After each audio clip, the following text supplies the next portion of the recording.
try and get you to take the lowest amount. And they've got a variety of tactics. We'll talk you through that. We'll also talk about if you give up too soon and you take the lower amount, then you have received less than your claim is actually worth. Now, how do you know what it's worth?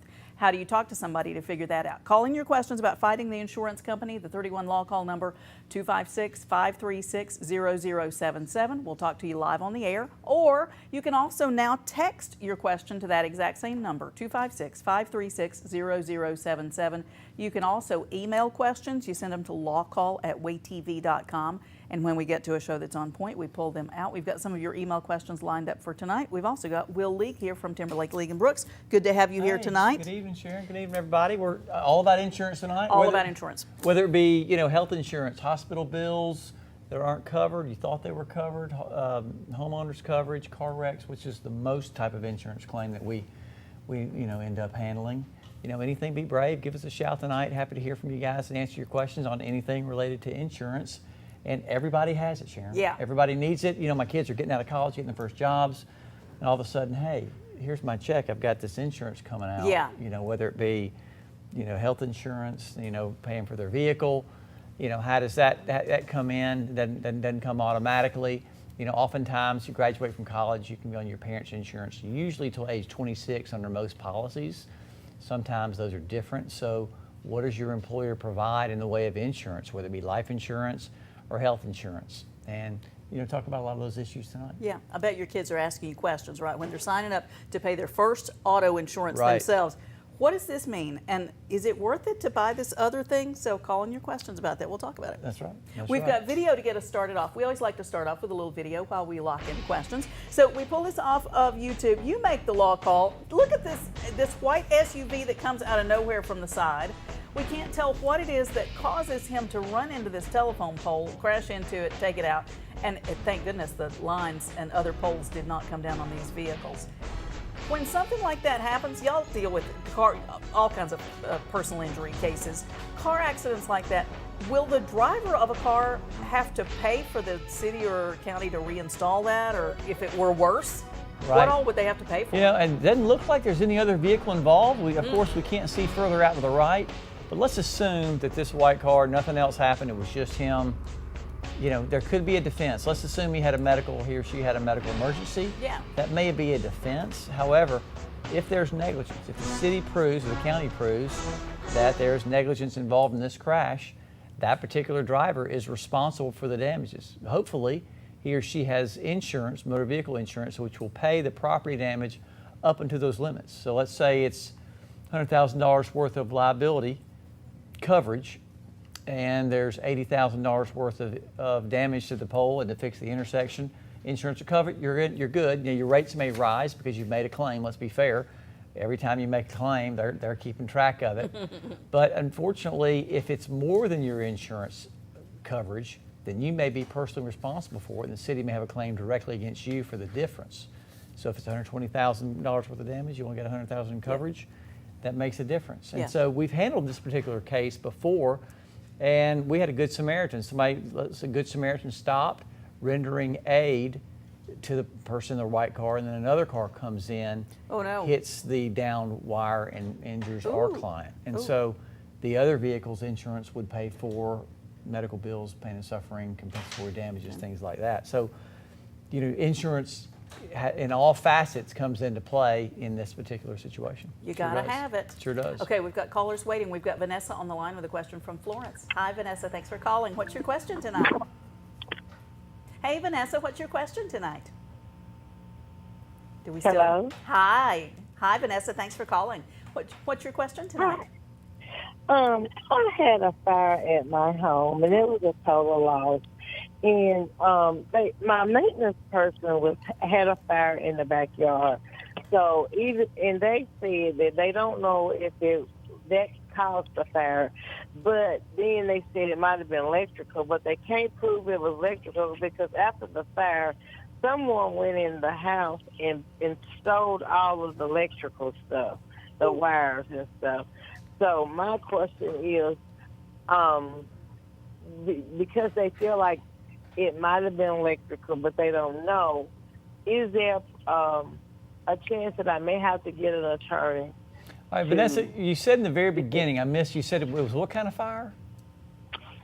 My house, it actually blew up. The neighbor said he heard a bomb, a boom boom, 3 big booms, and the house blew up. So they can't tell if it was electrical or any other type that started the fire because someone stole all of the electrical copper wire and stuff. Well, thank goodness you weren't home for that. Glad you're okay.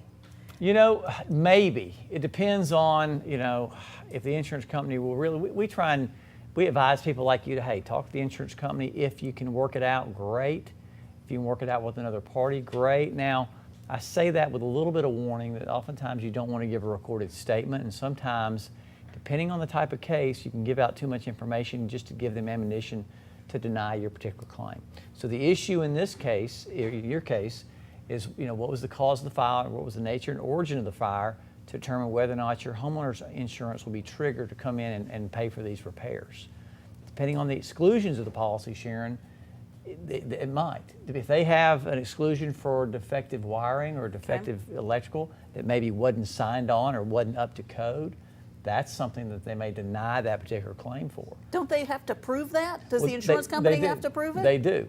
Now, you have to do to mitigate damages. So they may make an argument that you didn't lock the house up, people got in there and stole the evidence, and we can't make a determination.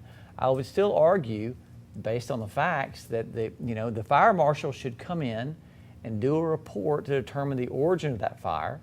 And then when you take that report to your insurance carrier, let's say it was bad electrical work that was signed off and was up to code, something that you could not or should not have been on notice of, your insurance will most likely come in and pay those damages. You'll lose your deductible, but they'll send an adjuster out, make an estimate, and oftentimes they have people that they use to do these type jobs, and they'll pay them directly. Or you can go get quotes yourself and then submit those to the insurance company, and they'll cut you a check where you can make the payments to any laborers or any whoever's going to come in and fix that damage. So you might have to, depending on if they deny your claim. But I would lean on the fire marshal's report to find out exactly what was the nature or origin of the fire, and then submit that to your insurance carrier. But you want to make sure to contact them sooner rather than later to put them on notice of your potential claim, and hopefully they'll be fair with you. But again, you want to be safe than sorry, so you may want to sit down and talk with the lawyer to make sure that you got your ducks in a row before you make your claim to the insurance carrier.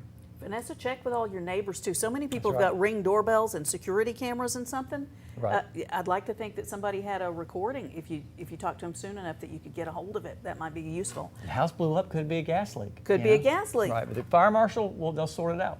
They sure will. We've got Lindy on the line with a question from Huntsville. Hi, Lindy. Thanks for calling. What's your question tonight? I have $250,000 insurance on my truck. Okay. If I'm found guilty of causing an accident and the insurance lawyers get the person awarded $350,000, where's does the my extra insurance- $100,000 come from? yes. Right. Yeah. How does that work? All right, so oftentimes you'll have different type of coverage. Let's say you have a max of 250, like in your case. In the scenario you just presented, let's say the jury finds against you in the amount of $350,000. Your automobile insurance will pay that $250, and the delta between the $250 and $350, that extra $100,000, you are on the hook for, and you owe that personally. Now, most folks don't have that money sitting in a bank somewhere, so it makes it difficult to make that, to make those payments. The attorneys could file a type of lien on property. They could garnish your wages, anything to execute on that particular judgment. So you want to have as much insurance as you can in cases like that.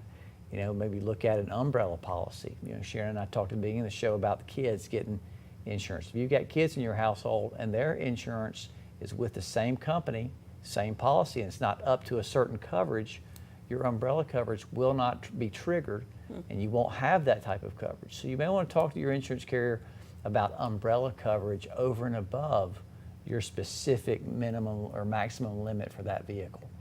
And again, hopefully you won't cause a wreck, but again, you never know. And so you want to have as much coverage as you can afford depending on your assets. Now, let's say you have no other assets other than your vehicle. Do you need that much coverage? Are you judgment proof? And that's something, if you have limited assets, do you need $1 million worth of coverage? Right. You know, but do you want to file bankruptcy? How much is the coverage, and how much does it cost of that coverage? You want to evaluate all those things. Talk to your agent, but again, make sure you get as much coverage as you can afford based on the assets you have to protect as well. And so that's a balancing act. So when you're talking about they could put a lien on Lindy's house for the $100,000 that she still owes beyond the $250,000 that's been paid by insurance. That's right. Can they execute on it and force her to sell the house to collect that money? In certain circumstances, they could try and execute on that particular judgment to maybe put your house in foreclosure. Now, if there was a bankruptcy filing, that would stay all collection efforts, and then you could either do a Chapter 7 or a liquidation or reorganization, and that would stay and not have, that would be an asset that would be protected under bankruptcy. So to answer your question directly, could they sell your house? They could, but there are defenses that you can employ to keep that from happening. Okay. But, you know, again, your wages could be garnished. You know, there's many liens against your home. So she could be paying off that $100,000 out of her paycheck right, so it can lock for a you long up, time. It can lock you up pretty good. It sure can. So try and have as much coverage as possible. We're going to take a break. Be right back answering more of your questions about fighting the insurance company. Stay with us.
You're watching Way 31 Law Call. Your rights, your calls, live. Presented by the Tennessee Valley's award-winning personal injury and wrongful death law firm, Timberlake, League & Brooks. Featuring the knowledge and experience of Attorney Michael Timberlake, Attorney Will League, Attorney Heath Brooks, Attorney William Maservi. And hosted by broadcaster and family law attorney Sharon Doviet. This is Way 31 Law Call. Welcome back to 31 Law Call. I'm Sharon Doviet. Tonight we're talking all about insurance claims, fighting the insurance company. Will League's here from Timberlake, League & Brooks. They are personal injury attorneys, so they do everything from car accidents to medical malpractice. You deal with the insurance company all the time. Every day. So you're Every the day. exact right person to talk about this with. Call in your questions, the 31 Law Call number, 256-536-0077. You can also now text your question to that same number. So text in your question, we'll have some of those. We also get your email questions like this one from Mark. Mark had written in, my dad was in an accident with a big truck on his way to work. He was hospitalized for a few weeks and is now in physical therapy.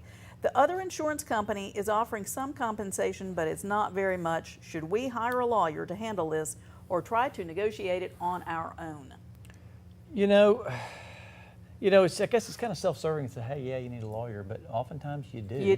You get better results. And you get, the statistics show you get a higher result. But that's one question is when to negotiate it. Oftentimes, the insurance company will contact you early before you really know, before you even got the bills in from the hospital, and they'll make an offer. So I've had a lot of clients that have taken that initial offer before they even have the bills in. They didn't realize, hey, let's say I took $10,000 and then I get the hospital bill that's 20. Yeah. And they're upside down already. And you can't undo it. You right. can't. You can't undo that. Once you sign that release, it's like a guillotine fall, and there is no other discussion. That's that. Another important factor to consider is the backside. If you've got Medicare, Medicaid, VA benefits, Social Security disability, regular health insurance, they have what's called subrogation interests and sometimes even direct liens to where they make a claim on that money. So oftentimes just a layperson doesn't know what money will have to come out of that particular offer. And you'll get a letter from your health insurance company, you get a letter from Medicare, Medicaid, and it takes a long time to sort their interests out. And so until you at least know what their interests are, you don't know what's a fair value for your particular claim.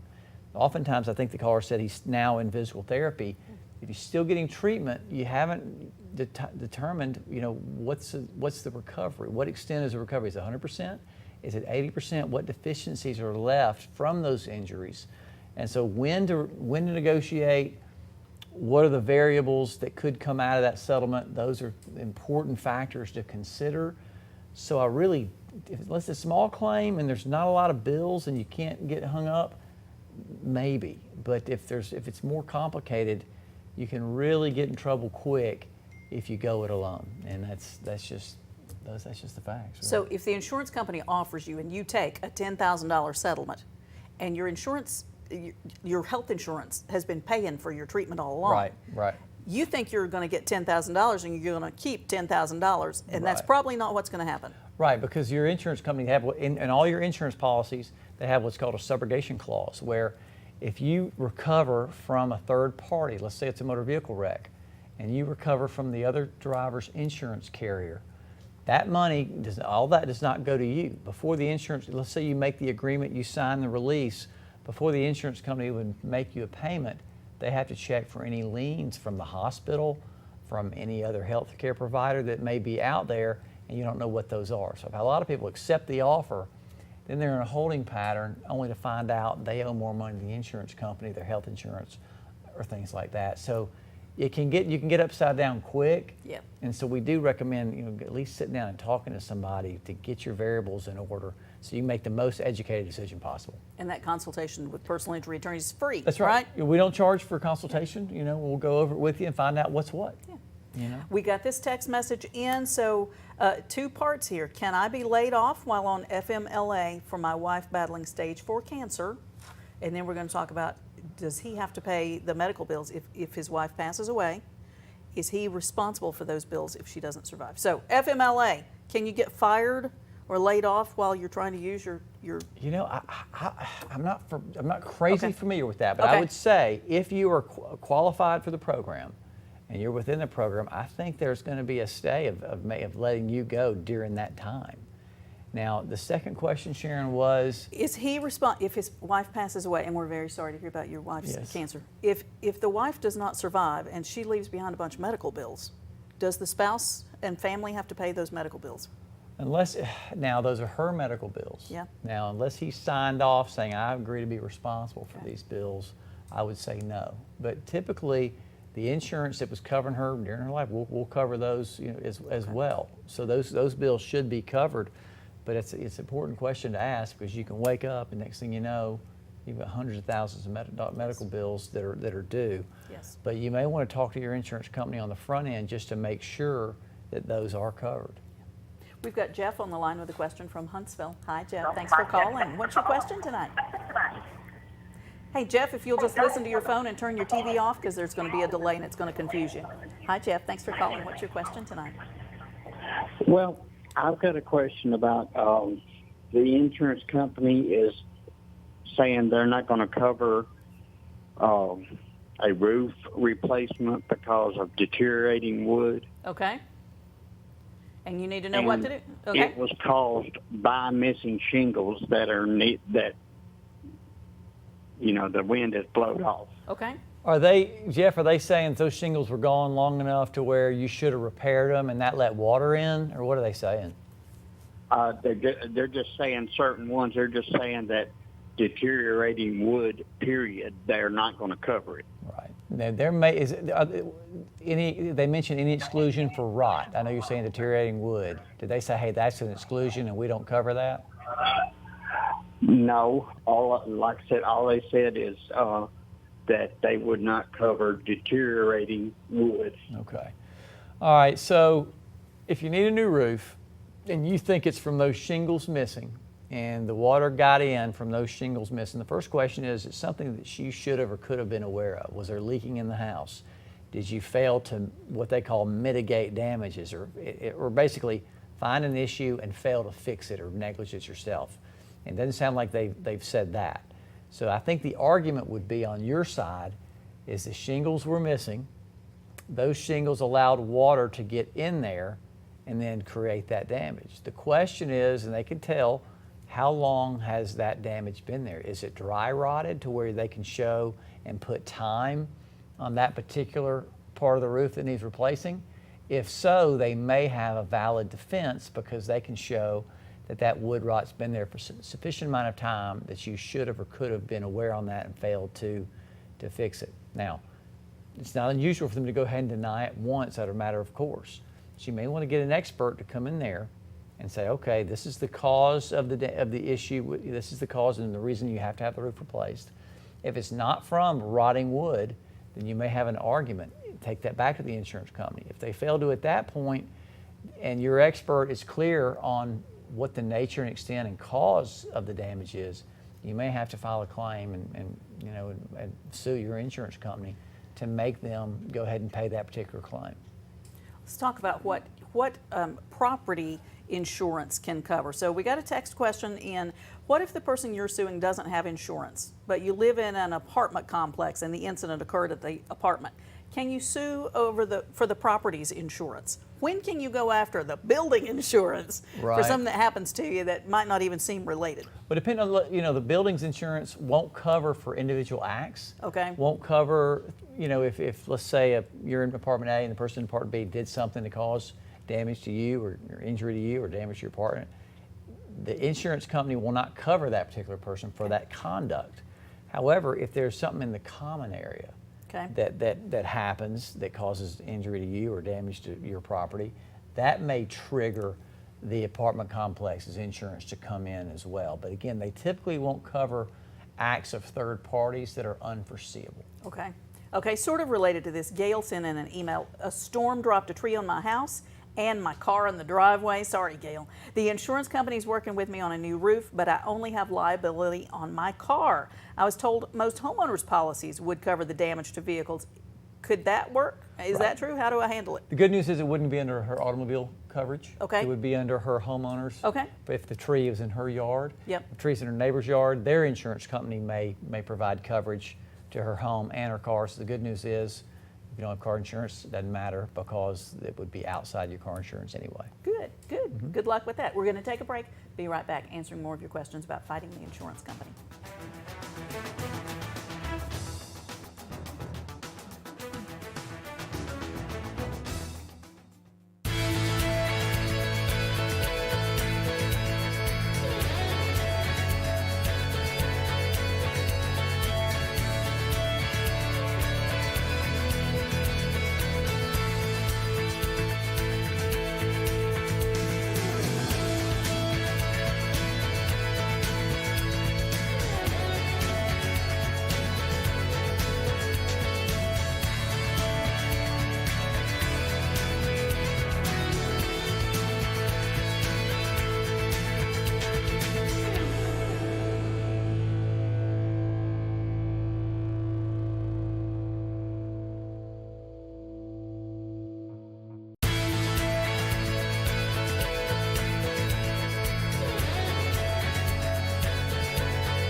Haven't gotten your questions answered tonight? Here's how to get in touch with Will League with Timberlake League and Brooks in Huntsville, 256-536-0770 or 800-804-2502. They are personal injury attorneys, so everything from car accidents to medical malpractice, nursing home negligence. Check out also law-injury.com. And our very own Sharon Dobie at Sharon Family Law, Child Custody and Divorce, 539-7337 or SharonFamilyLaw.com. It is a law now that everybody's supposed to have car insurance. Right. But there's a huge percentage still don't. What do you do about that? Well, okay, you have to have liability. Okay. That's all you have to have under the law. And if you don't have that, they can revoke your license, revoke your registration for your vehicle. And be careful to make sure you've got, quote, full coverage. And that includes underinsured motorists. And Sharon mentioned a lot of people don't have automobile coverage. Even though it's the law. Even though it's a law. And so, to say maybe a third of folks don't have it. And if you don't have underinsured motorists, and you're hit by an uninsured driver that flees the scene, there's no way to pay for your medical bills, personal injury, things like that. It's cheap coverage. Now, your insurance carrier, for you not to have it, you have to actually physically sign a waiver. It's that important, and there's a reason that you have to sign that waiver. So be careful, have underinsured motorists, because you may need it. We'll see you next week.